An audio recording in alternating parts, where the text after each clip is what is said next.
everyone wants success in his or her life, but what he or she should do to achieve it.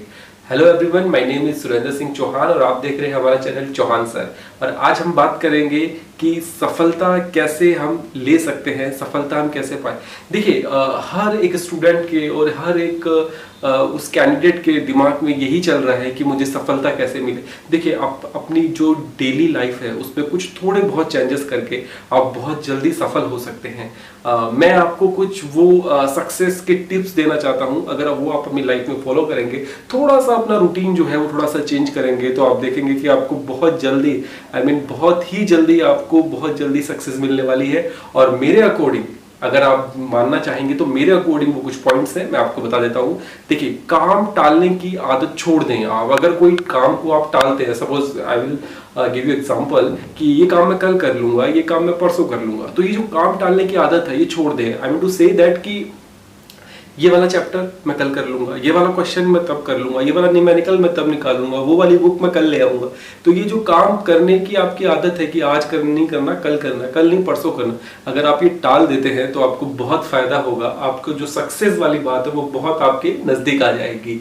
दूसरा मैं बताऊं कि जब भी आप पढ़ें तो एक ऐसा प्लेस घर में ढूंढ लें, ऐसी जगह आप घर में ढूंढ लें जो थोड़ी सी शांत हो, जहां पर बाहरी कोई आवाज ना आती हो, आपका वहां पे पढ़ने में मन लगता हो। ऐसा नहीं है कि देखिए, मैं किसी एक पर्सन की बात नहीं करूंगा। किसी को खाली कमरा में अच्छा लगता है, किसी को थोड़ा ऊपर में पढ़ना अच्छा लगता है, किसी को थोड़ा गार्डन में पढ़ना अच्छा लगता है, किसी को ये होता है कि थोड़ा मैं ऐसी जगह पढ़ूं जहां पे थोड़ी सी लाइट ज्यादा हो। तो आप अपने अकॉर्डिंग वो सुटेबल प्लेस ढूंढ लीजिए जहां पे आपकी पढ़ाई सबसे अच्छी होती हो। एक इंपॉर्टेंट बात और बता देता हूं मैं आपको, जो आपका फूड होता है वो आप बहुत ही इंपॉर्टेंट होता है।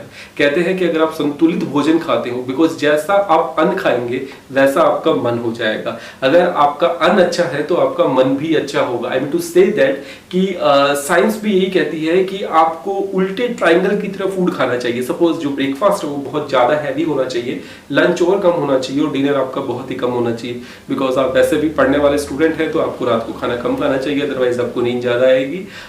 मैं अगली बात ये कहना चाहूंगा आपको कि आप अपनी फिजिकली पॉइंट ऑफ व्यू से आपको सुबह सुबह थोड़ा वॉक करना चाहिए, आपको थोड़ा सा योगा करना चाहिए, थोड़ी सी एक्सरसाइज करनी चाहिए। इससे क्या होगा, आप हेल्दी फील करेंगे और जब आप हेल्दी फील करेंगे तो आपका ब्रेन भी जो होगा वो भी काफी हेल्दी फील करेगा। साइंस के पॉइंट ऑफ व्यू से मैं कहूँ तो ब्लड का सर्कुलेशन बहुत अच्छा होगा।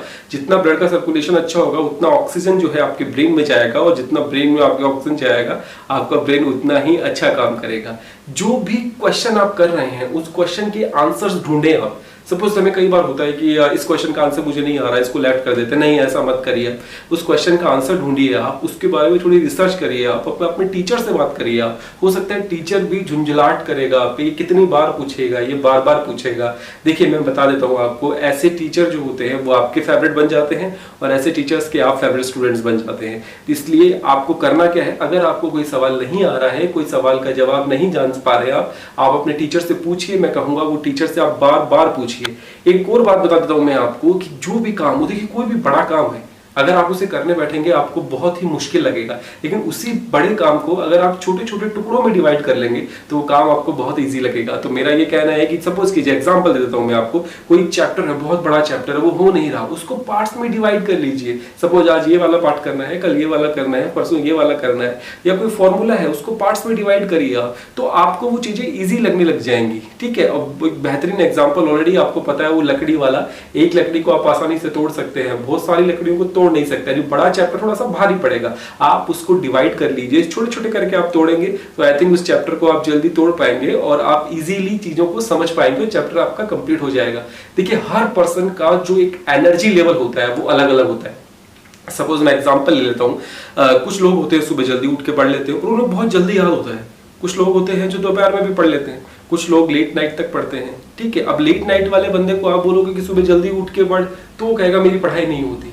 ठीक है, आप उसे जगह भी दोगे तो वो पढ़ नहीं पाएगा। और ऐसे ही सुबह वाले को बोलोगे रात को लेट तक पढ़ ले, वो नहीं पढ़ पाएगा। I mean to say that कि वो टाइम आपको ढूंढना है कि जब आपका एनर्जी लेवल जो होगा मैक्सिमम होगा, वो किसी भी टाइम पे हो, डजंट मैटर। बस आपको अपने एनर्जी लेवल के टाइम पे 100% देना है, और जो आपको रीड करना है, जो आपको पढ़ना है, वो आप बहुत ही तन मन धन लगन सबसे पढ़िए ताकि वो आपको याद हो जाए। दैट मीन्स आपको आपके एनर्जी लेवल पे 100% देना है। सेकंड थिंग इज ये कि आप जो भी पढ़ें उसको, कई बार क्या होता है कि हम भूल जाते हैं, कई बार क्या होता है कि हम बहुत सारी बुक्स पढ़ते हैं बिकॉज हम कॉम्पिटिटिव एग्जाम की तैयारी कर रहे हैं, बोर्ड क्लासेस के एग्जाम है, तो आप उसको हाईलाइट करते जाइए। इससे फायदा क्या होगा, जब आप किसी पॉइंट को स्पेसिफिकली किसी पॉइंट को हाईलाइट करेंगे तो वो आपके रिवीजन में बहुत हेल्प करेगा। इन केस सपोज आपने कोई चीज आपने सितंबर में पढ़ी, अगस्त में पढ़ी, मई में पढ़ी, और एग्जाम होने वाले हैं आपके मार्च फैब में, तो जितना टाइम निकल जाएगा आपको याद भी नहीं रहेगा। बट वो हाईलाइटेड चीजें जो होगी वो बार बार आपके माइंड में आएंगी, और जब भी आप उस पेज को टर्न करेंगे, उस बुक को आप लेंगे, नोट्स को आप लेंगे, आपको याद रहेगा। और कुछ ब्लैंक कार्ड्स भी बनाइए आप। ब्लैंक कार्ड्स का मतलब ये होता है कि आप वो छोटी छोटी चिट होती हैं जिनके ऊपर आप अपने क्वेश्चन लिखते हैं, अपने आंसर लिखते हैं, कुछ मेन पॉइंट्स लिखते हैं, कुछ हाईलाइटेड पॉइंट्स को लिख देते हैं, उनको स्टिक कर देते हैं वहां पे। वो पर्चियां आपके एग्जाम में नकल के लिए नहीं होती हैं, वो पर्चियां आपकी हेल्प के लिए होती है ताकि वो चीजें आप जल्दी रिकॉग्नाइज कर पाए। जब कोई चीज ऐसी हाईलाइटेड होती है, जब कोई चीज वहां पे स्टिक की जाती है, चिपकाई जाती है, तो वो चीज बहुत जल्दी आप पे एक इफेक्ट डालती है और वो चीजें आपको याद हो जाती हैं। देखिए, एक बहुत ही इंपॉर्टेंट चीज है, कोई भी काम आप कंटिन्यूअसली नहीं कर सकते। ब्रेक बहुत इंपॉर्टेंट है। अगर आप पढ़ाई कर रहे हैं और अपनी पढ़ाई में कुछ ब्रेक दे रहे हैं तो आपको पढ़ाई बहुत अच्छे से कर पाएंगे। अगर मैं बोलूँ कि मैं लगातार 5 घंटे पढ़ लेता हूँ, तो इट्स नॉट पॉसिबल कि मैं 5 घंटे पढ़ लेता हूँ। आपको ब्रेक चाहिए होता है। तो अकॉर्डिंग टू मी और अकॉर्डिंग टू साइंस 20-30-40 मिनट के बाद जो होता है आपका ब्रेन भी काम करना बंद कर देता है। तो आधे घंटे या 40 मिनट के बाद आपको एक ब्रेक लेना चाहिए, और ब्रेक के बाद से ब्रेक में कुछ भी कर सकते हैं आप। थोड़ा टहल सकते हैं, पानी पी सकते हैं, और कुछ घूम सकते हैं, कुछ अच्छा लगे वो कर सकते हैं आप, अकॉर्डिंग टू यू। लेकिन उस ब्रेक के बाद जब वापस जब पढ़ने आएंगे तो आपका ब्रेन जो होता है वो बहुत ही फ्रेश फील करता है। तो आप ये भी कर सकते हैं। एंड मैं आपको बताना चाहूंगा कि हमेशा अपना एक टारगेट सेट करिए आप। सपोज कीजिए कि आज मुझे चैप्टर करना है, आज मुझे टॉपिक करना है, आज मुझे बुक करनी है, ये बुक को मैं इतने दिन में कर लूंगा, ये चैप्टर को मैं इतने दिन में कर लूंगा। एंड सपोज किसी कॉलेज में अगर आपको जाना है तो सपोज वहां का कुछ परसेंटेज है, तो वो एक टारगेट सेट करिए आप कि हाँ, इस परसेंटेज के लिए मुझे पढ़ाई करनी है, ये मेरा एम है, मुझे इस चीज के लिए पढ़ाई करनी है, ये मुझे किस तरीके से ग्रैब करना है वो सब आप पे डिपेंड करता है। तो मेरे ओवरऑल कहने का मतलब है कि जब तक आपका वो टारगेट नहीं होगा तब तक आप उस चीज को अचीव नहीं कर पाएंगे। तो अपना टारगेट बनाइए, चाहे वो एक टॉपिक से हो, चाहे वो एक बुक से हो, चाहे वो एक चैप्टर से हो, चाहे वो किसी इंस्टीट्यूशन के लिए हो या किसी स्पेसिफिकली एग्जाम के लिए हो। और आपको वो सारे रिसोर्सेज यूटिलाइज करने हैं जो आपके काम के हैं, स्पेसिफिकली उस एग्जाम के पॉइंट ऑफ व्यू से, प्रिपरेशन के पॉइंट ऑफ व्यू से।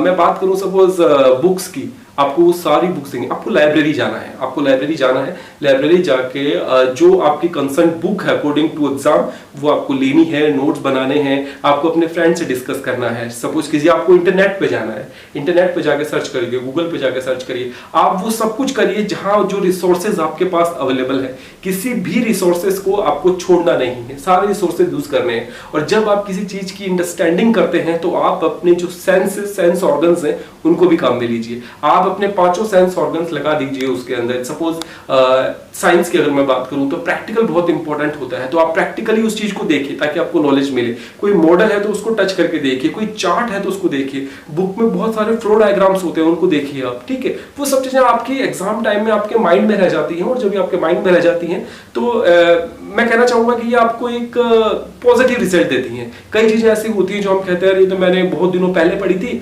लेकिन अचानक से मुझे याद आ गई। हमेशा अपने आप को मोटिवेट करिए। मोटिवेट इन द सेंस कि अगर कभी आपको लगता है कि आप लो फील कर रहे हैं, आप अच्छा फील नहीं कर रहे, आपसे हो पाएगा कि नहीं हो पाएगा, तो अपने आप को मोटिवेट करिए। सपोज कैसे मोटिवेट करूं मैं अपने आप को? आप अपने मोटिवेट ऐसे कर सकते हैं, आप कोई पुरानी बात याद करिए। सपोज उस टाइम वो काम कितना मुश्किल था लेकिन मैंने कर दिया था, उस टाइम मैं फर्स्ट आया था, उस टाइम मैंने ये किया था, दैट इज कि मैं आई कैन डू दैट, मैं कर सकता हूं। तो आप अपने आप को खुद मोटिवेट करिए ताकि आप अपने एग्जाम के लिए या आप अपनी प्रिपरेशन के लिए या व्हाटएवर जो भी आप करना चाह रहे हैं उसके लिए आप अंदर से पूरे उत्साहित हो, पूरे एनर्जेटिक हो। और आप जो भी पढ़ें, सपोज जो भी पढ़ें उसको थोड़ा सा ध्यान से पढ़ें, चाहे वो आप प्रिपरेशन पहले हो चाहे वो एग्जाम टाइम की हो। सपोज कीजिए मैं एग्जाम टाइम, कुछ बच्चों का क्या होता है कि जब एग्जाम का क्वेश्चन पेपर आता है तो उसमें उन्होंने क्वेश्चन देखा और वो आंसर लिखना स्टार्ट कर देते हैं। Don't do that. आप कम से कम क्वेश्चन को 2 बार पढ़िए, कई बार हमारे पास हमसे क्या हो जाता है कि हम क्वेश्चन को पढ़ते हैं और आंसर लिख देते हैं और बाद में फील करते हैं ओ ये वाला आंसर तो था ही नहीं, इसका तो दूसरे वाला था, बट मैं जल्दी में देख नहीं पाई। Got it? तो हमें करना क्या है, हर क्वेश्चन को कम से कम 2 बार रीड करना है ताकि हम एग्जैक्टली उसको समझ पाए कि वो चाहता क्या है और वो ही हम आंसर उसको दे पाए। तो क्वेश्चन को अच्छे से पढ़ें ताकि आपको इजी हो जाए उस चीज को लिखना। और कभी भी अगर एग्जामिनेशन हॉल में भी आपको क्वेश्चन नहीं आ रहा है तो डोंट वरी अबाउट दैट। आप आंखें बंद कीजिए, थोड़ी गहरी गहरी सांस लीजिए, ठीक है? आपको इससे अच्छा फील होगा, आपका जो मन है वो शांत होगा। ओके, और उसके बाद ऐसा करने के, जब आप थोड़ी गहरी गहरी सांस लेंगे तो ऐसा करने के बाद आपको जो भी उस क्वेश्चन से रिलेटेड पॉइंट्स आते हैं वो पॉइंट साइड में कहीं लिख लीजिए। यू बिलीव दैट कि आपको थोड़े टाइम बाद वो सारा का सारा जो आंसर है वो आपको आ जाएगा याद, ठीक है? तो डोंट बी पैनिक, आपको पैनिक नहीं होना है एग्जाम में कोई क्वेश्चन नहीं आ रहा या ये नहीं आ रहा वो नहीं आ रहा, पढ़ के तो मैं सारा आई थी आया था तो फिर ऐसा क्यों हो रहा है। थोड़ा सा आंखें बंद करना है, गहरी सांस लेनी है और जब आप सोचेंगे तो आपको वो क्वेश्चन आ जाएगा, बिल्कुल भी दिक्कत नहीं आएगी। और मैं आपको बताऊं सबसे इंपॉर्टेंट थिंग होती है अकॉर्डिंग टू साइंस वाटर। जितना ज्यादा पानी पीते हैं ना, साइंस भी कहती है कि आपका जो पानी आप पीते हैं उस पानी की वजह से आपकी बॉडी में जो वाटर का लेवल है वो बढ़ता है, जो कि जरूरी भी होता है पानी अपनी बॉडी के लिए, और वो आपके ब्रेन के लिए बहुत अच्छा होता है। और ब्रेन में जितना वाटर की रिक्वायरमेंट होती है अगर वो उसको मिलती है तो ब्रेन बहुत अच्छे से काम करता है। मैं तो कहता हूँ कि जब किसी एग्जामिनेशन हॉल में जाइए तब भी अपनी वाटर बॉटल साथ में लेके जाइए इफ पॉसिबल। अगर पॉसिबल नहीं है तो बाहर पी के चले जाइए ताकि जितने ज्यादा वाटर कंटेंट आपकी बॉडी में होगा आपको बहुत ज्यादा, मैं बोलूं कि आप एनर्जेटिक फील करेंगे और मतलब कि आपका जो ब्रेन जो होगा वो एक अजीब ही एक तरीके से काम करेगा। और दूसरा मैं ये कहना चाहूंगा कि जब भी आप पढ़ें शॉर्ट नोट्स बना लें। देखिए मैं आपको बोलना चाहूंगा कि जो बड़ी बड़ी बुक्स होती है ना, हम रिवाइज नहीं कर पाते उनको, ठीक है? आज सपोज कीजिए मैंने किसी चीज के 1000 क्वेश्चन कर लिए, अब एग्जाम टाइम पे तो मैं 1000 क्वेश्चन नहीं कर पाऊंगा ना, तो आज उन क्वेश्चन को स्टार लगा दूं, कुछ मार्क कर दूं। जो अगर सपोज कीजिए एक फॉर्मूला है, उस फॉर्मूले पे बेस्ड 10 सवाल है तो 10 सवाल तो उस फॉर्मूला से निकल ही जाएंगे ना। 11वें वाले सवाल में प्रॉब्लम आ रही तो वहां स्टार लगा लूं, यहाँ कुछ फॉर्मूला में ऊपर नीचे हो रहा था, बस वो मुझे प्रॉब्लम आ रही थी। उन चीजों को वापस से रिपीट कर लीजिए। देखो मैं आपको बता दूं कि अगर आपको किसी एग्जाम में सिलेक्शन चाहिए या आपको अपना जो बेस है वो मजबूत करना है तो विदाउट रिपीटेशन कुछ नहीं होता है। आप किसी भी सिलेक्शन वाले स्टूडेंट से भी पूछेंगे तो वो भी यही कहेगा, रिपीटेशन इज मस्ट। बार बार चीजों को रिपीट करेंगे, याद करेंगे, रिवाइज करेंगे तो आपका प्रिपरेशन बहुत अच्छा हो जाएगा। अकॉर्डिंग टू मी जितना मुझे बताना था मैंने आपको बता दिया, और आई विश कि आप जिस भी एग्जाम की तैयारी कर रहे हैं उसमें सक्सेस हो जाए। एंड अगर आपको मेरा वीडियो अच्छा लगता है तो आप लाइक शेयर एंड कमेंट करिए। Thank you very much.